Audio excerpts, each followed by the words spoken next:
Happy Dasara. Happy Dasara. Вот это Ракеш Бай, это Сунил Бай. Oh, do you like this Yes, yes. salad? Delicious. Delicious. Yes. Delicious food. Rakesh bhai favorite dish. Hmm. He So very and like. Sunil Bhai, Sunil bhai not much. not much He like. okay, all everything he like. Привет всем, друзья! С вами Наташа и канал «Замуж в Индии». Я хотела для вас поснимать процесс уборки, чтобы вы видели, как это у нас происходит в Индии, как мы этим занимаемся ежегодно. Но, ребята, это настолько сложно, практически невозможно совмещать уборку и съемку. Мне однажды на ютубе попался короткий ролик, что-то вроде как я веду домашнее хозяйство. И там, значит, показывают, девушка красивая просыпается утром, выпивает чашечку кофе, потом она моет эту чашку, потом спускается элегантно вниз по лестнице, снимает с себя пеньюар ночной, бросает в стиральную машинку, потом через время достает, перекладывает в сушильную машинку, потом достает оттуда, как-то проглаживает. В общем, все настолько красиво, все настолько эстетично. У меня совсем не так. А если бы я снимала, как мы вчера вместе с Парамом мыли кровать, всю ее разбирали по частям и вытаскивали на улицу, просушивали. И, в общем, в процессе Парам перевернул в комнате ведро с грязной водой. Половина видео, наверное, бы пришлось запикать. Но и сегодня тоже было очень все эмоционально, громко, скажем так, не до съемок. So, Парам, today I'm not in gym. Сегодня утром я не пошла в тренажерный зал. Зато Парам 2 hours, very hard work. Трудился в тренажерном зале 2 часа. 2 часа трудился, смотрите, сейчас. А он мне сказал, мол, Наташа, я приду с тренажерного зала в 10 часов и начнем вместе заканчивать уборку. А я смотрю, что погода портится, нужно бегом все помыть, домыть и высушить.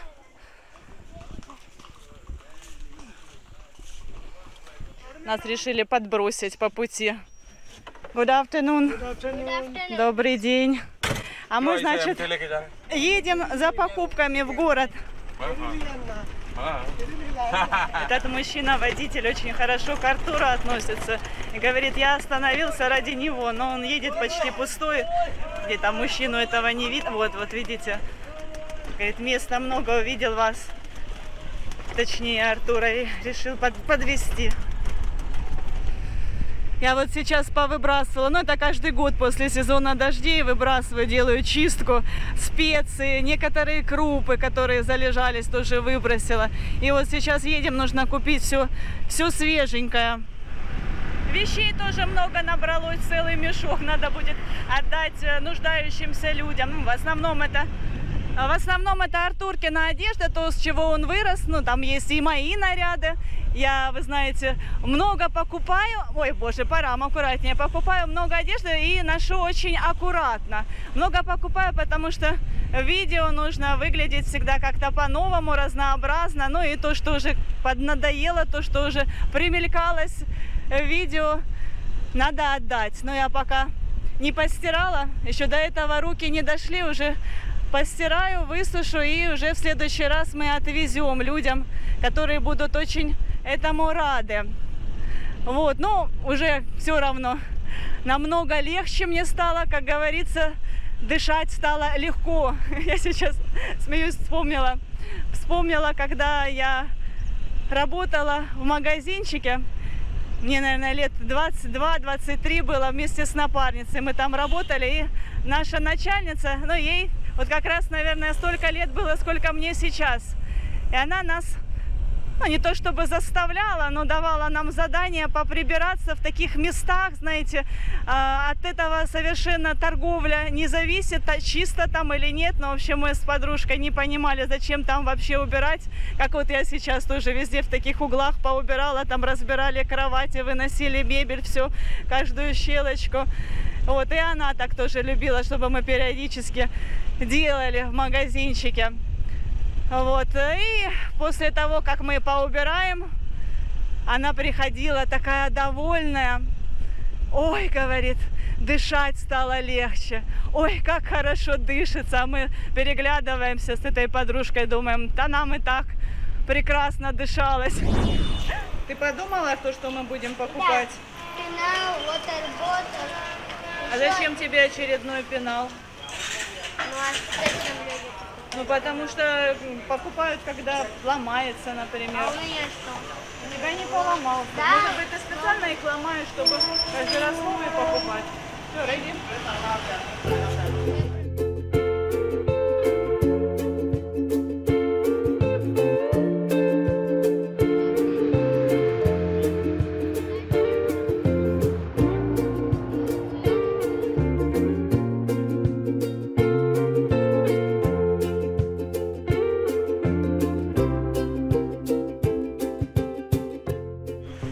Да. Давай. Так, ну что, подъехали мы к супермаркету. Парам сдал уже наши рюкзаки. С рюкзаками нельзя заходить вовнутрь. Посмотрите, здесь можно чай попить, продегустировать. И потом, если понравится, купить уже в магазинчике. Вот, рюкзаки Парам сдал, а мою сумку, вот эту вот, которую я все время с собой ношу, нужно будет закрыть замки. Но прежде я достану телефон, буду внутри втихаря снимать на телефон. У меня одна из зрительниц спрашивала, мол, Наташа, делаете ли вы в Индии, ну вы и вообще индийцы, закупку продуктов? И вот я сейчас постараюсь для вас снять и рассказать, запасы продуктов делаем мы или нет. Здесь продаются специи, посмотрите, как много, какое разнообразие. Слушайте, я сегодня вообще не могу нормально снимать. Сейчас подошли вот отдел канцелярии, Артур выбирает себе новый пенал и что-то еще, скорее всего, он выберет. Пока вроде как никто не делал мне замечания. А так вот возле других отделов столько много продавцов крутятся. Видимо, мало сейчас покупателей, и поэтому вот они так и развлекаются тем, что делают мне замечания. Вот в Индии такие правила, почему-то в супермаркетах снимать нельзя. Так, вот посмотрите, что у нас уже в тележке есть. С запасом мы купили масло подсолнечное, вот это, видите, большая канистра. Крупы, специи. Зубные пасты, мыло, порошок. Это все тоже мы здесь покупаем. В принципе, в Матаране у нас тоже такие товары есть. Допустим, у Бавина в магазинчике продаются крупы, мука, сахар. Но здесь вот в супермаркете качество лучше и цена ниже. Но это не в обиду, может, им действительно тоже нужно выгоду получать. Вот, конечно, мы у Бавина тоже иногда совершаем покупки, когда что-то заканчивается. Но так вот стараемся купить, чтобы хватило надолго уже с запасом здесь. Так, вот Артур выбрал тачки. What is this? Huh? У тебя, вот оно, Артур, я не знаю, почему так происходит. Это, наверное, из-за того, что у них в школе дети носят школьную форму, но все-таки, да, хочется как-то чем-то отличиться. Если я, допустим, когда ходила в школу, старалась там менять наряды, ну как старалась, я упрашивала маму, чтобы она мне покупала все, что модная, но тем не менее вот как бы интерес в этом был. А у них все одинаково одеты, поэтому возможно... Нет, положи, Артур, мы не будем так. У тебя уже была эта копилка. Вот поэтому они стараются выпендриться за счет вот этих вот всяких вещичек.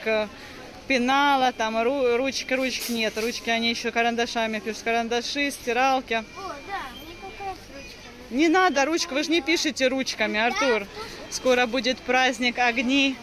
Дивали. И вот здесь уже товары к этому дню продаются.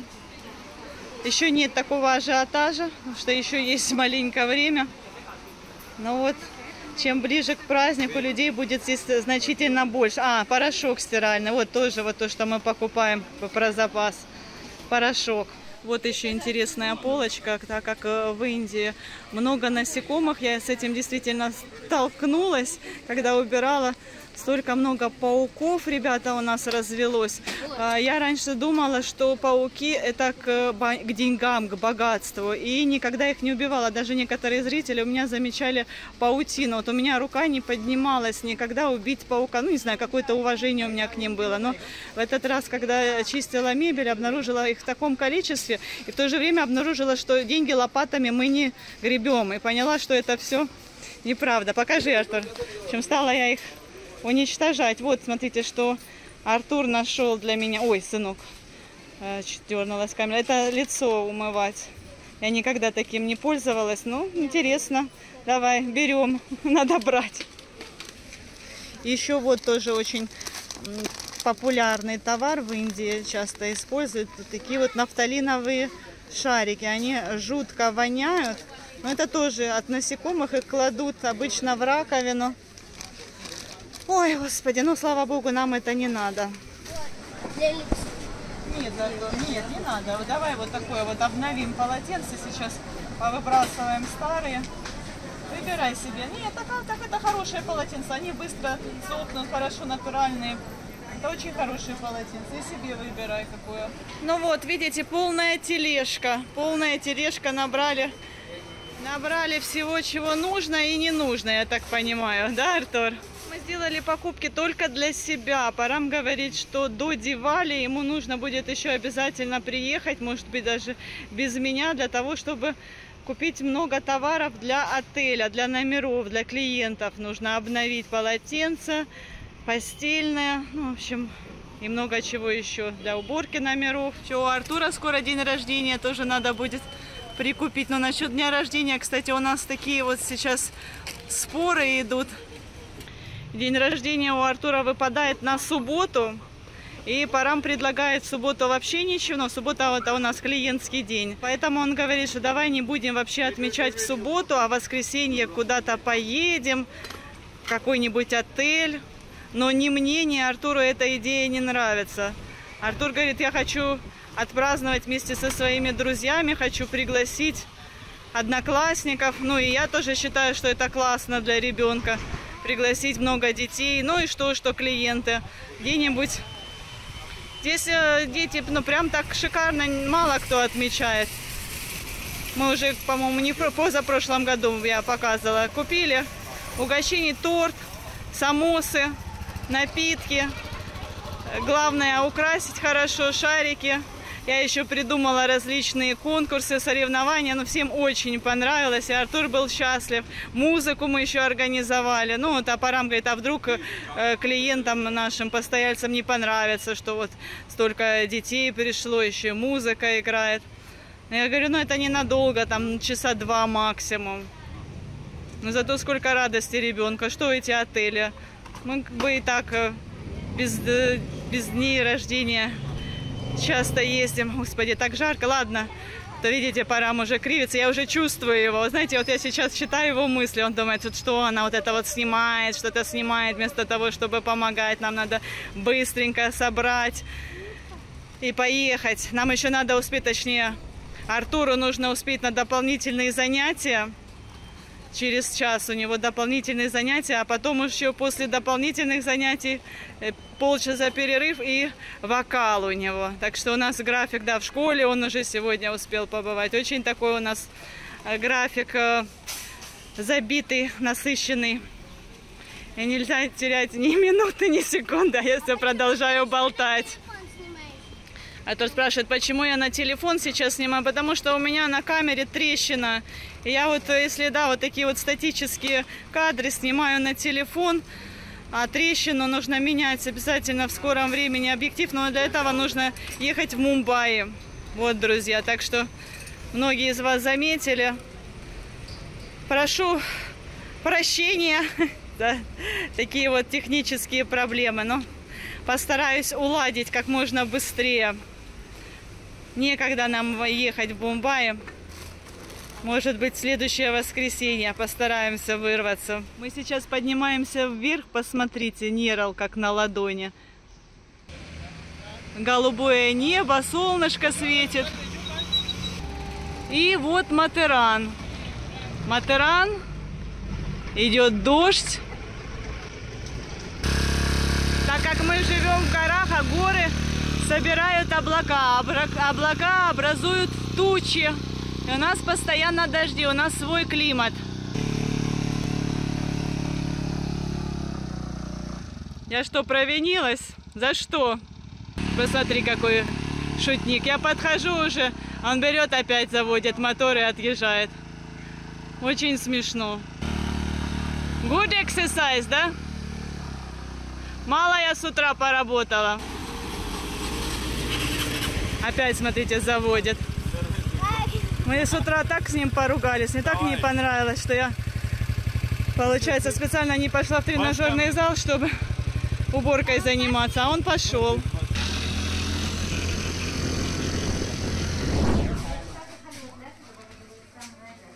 У нас уже следующий день, мы всегда после тренажерного зала с Парамом заходим на рынок. Сначала мы решаем, что я буду сегодня готовить, а потом заходим на рынок и покупаем свежие овощи, фрукты, ну все, что необходимо для приготовления. У нас дома нет такого, ну не только у нас, вообще у любого индийца нет такого, чтобы стоял мешок с картошкой, мешок с луком. Даже когда мы жили и работали в отеле Мадумалти, там у нас был повар, который периодически готовил клиентам нашим на заказ. И то у нас овощи не покупались про запас. Получили заказ, побежали на рынок и купили все необходимое. Вот, покупаем чесночок, закончился. Видите, не так уж и много, всего на пару раз, так как у нас в каждое блюдо уходит пару головок чеснока, то ну, дня на 3, наверное, этого хватит. Вот, и еще я сегодня купила капустину первый раз в жизни, да, представьте себе, в жизни я хочу попробовать сделать квашеную капусту. Здесь, в Индии, проживая, у меня даже вообще идея такая не возникала раньше, ну, а дома мама всегда квасила. Вот еще в таких магазинчиках, здесь есть холодильники, здесь мы покупаем панир, масло, сливки. Но нужно быть очень внимательными, я всегда нюхаю, представьте себе, да, я даже вот паф, это булочки, когда мы покупаем, или хлеб, я всегда нюхаю перед тем, как купить, потому что они иногда воняют нафталином. Вот. Ну, понюхай, you smell. Потом я понюхаю тоже, просто хочу показать. Зритель, сейчас я на паузу нажму и тоже понюхаю. Так, а это семейный магазинчик Бавина, но сейчас, как вы видите, Бавина здесь нет. Это брат Бавина Протик, вон жена с ребенком, и сзади помощник, он улыбается в красной кепке, работник. Мы зашли в магазин, чтобы купить соду. Сода у меня испортилась в сезон дождей, иногда я ее использую для приготовления различных оладушек, выпечку делаю. А Бавин сейчас у нас в крикет играет. Мы вместе были в тренажерном зале, и мы, видите, идем домой, а Бавин остался играть в крикет.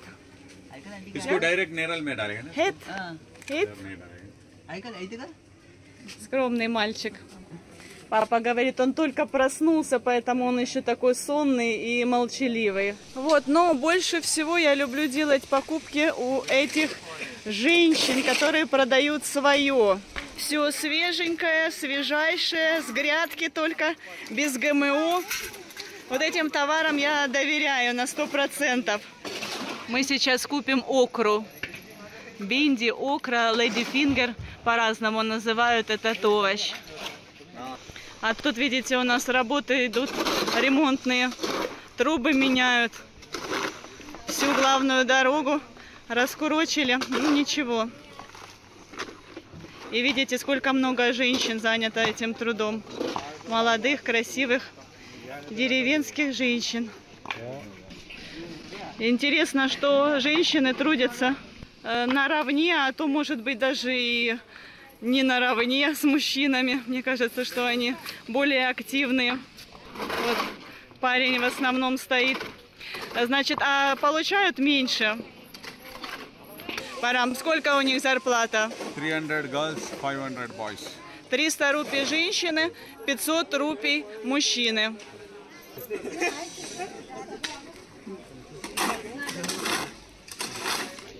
Вот даже маленький мальчик. Но маленький мальчик приравнивается к женщинам. Тоже 300 рупий он получится сегодня за работу за свою. Так как многим интересно, что мы едим, я вам сейчас покажу, что я наготовила сегодня. Но это получается у нас будет и обед, и ужин. Я так специально все выставила. Похоже, как в ресторане, как в буфете. Так, это я пожарила картошечку. Это будет Артур есть. Ну, я тоже поем. Наверное, это рис. Риса, видите, не очень много. Это в основном для Парама. Здесь у нас маш. Маш с луком, с чесноком, с зеленью. Это бинди сабджи, окра. Это панир. Панир баджи тоже получается с луком, с зеленью. Это дал, чечевичная похлебка. Это салат я приготовила. И здесь это получается вчерашний суп. Вот, кстати, обратите внимание, он застыл как холодец, потому что он сделан на домашней курочке. Немного его уже осталось. Много других блюд, поэтому голодным парам точно не будет. Забыла вам сказать, конечно же, какой обед индийский без лепешек и без йогурта. Я про лепешки забыла, потому что я их сегодня печь не буду. Мы вчера купили вот такие вот в супермаркете, которые достаточно минуту поджарить на сковороде. И все уже готово, с пылу и жару. Вот, а сейчас я села, ну это, знаете, уже как развлечение, потому что неизвестно вообще, он будет есть или нет эту капусту квашеную. Вот, сейчас буду шинковать. Не, сначала поищу рецепт и потом приступлю. Время свободное, слава богу, есть. Я вообще, кстати, вот вы тоже иногда мне пишете в комментариях, мол, Наташа, ты как вот уже блогер с большим опытом, готовь, есть и рассказывай нам что-то. Но я так не могу, реально я не могу. Вы видите, сколько много блюд, и причем нужно уложиться на короткое время. Вот у нас Парам такой, знаете, сторонник, ну я в принципе тоже сторонница режима, и вот буквально там через час он придет, уже сядет за стол, и нужно, чтобы обед был готов. А если я буду снимать это, когда снимаешь, нужно по-любому либо чтобы был помощник, который все там вытирает, бегает с тряпочкой, либо нужно много времени. В общем, сложно очень и эстетику соблюдать, и при этом готовить, а еще и видео снимать. Ну и все это понимают, но все равно в комментариях вы писали, почему, Наташа, на кухне грязно. Ладно, давайте продолжим тему индийских женщин. Я вам показала, да, вот почему такая несправедливость, а может быть, это есть этому объяснение, почему они получают зарплату почти в 2 раза меньше, чем мужчины. В Индии традиционно считается, что мужчина – это главный добытчик в семье, а женщина традиционно должна заниматься домашним хозяйством, воспитывать детей. Ну а эти дамы, получается, что вышли как на подработку, но при этом они занимают рабочее место, возможно, которое не досталось какому-то мужчине. И этот мужчина оставил всю свою семью без средств на существование, да, так как рабочие места тоже ограничены. Почему на подработку, я так сказала? Потому что априори считается, да, что женщина – это слабый пол, и, попросту говоря, они, мол, хуже работают. Ну, так ли это на самом деле, не мне судить, я рассказываю то, как объясняют это индийцы. По факту, то, что я вижу, немножечко не сходится. Я вижу, как женщины работают, возможно, даже усерднее, чем мужчины. И при этом, при всем, они приходят домой, готовят есть своему мужу и большой семье, детям. Ответственность на детей тоже возлагается в основном на женщин. Ночью они не спят, а мужчина должен отсыпаться, чтобы утром встать со здоровой головой и пойти на работу. А еще, да, еще когда там мужчина, индиец, находит свободное время, и когда ему захочется тепла и ласки, ни в коем случае женщина не должна ему отказывать, иначе можно получить по шее. Ну так, пишите в комментариях, что вы думаете по поводу этого, справедливо это или нет. Вот, ну все, друзья, до скорых новых встреч, пока-пока. Кстати, можете поделиться вашими рецептами, как приготовить вкусно и полезно капусту, как заквасить капусту. Вот. И еще такой вопрос. У меня нет стеклянных 3-литровых банок. Можно ли квасить капусту в пластмассовой таре? Все, теперь уже прощаюсь. Все, пока-пока. Подписывайтесь на наш канал. Впереди вас ждет еще много всего интересного.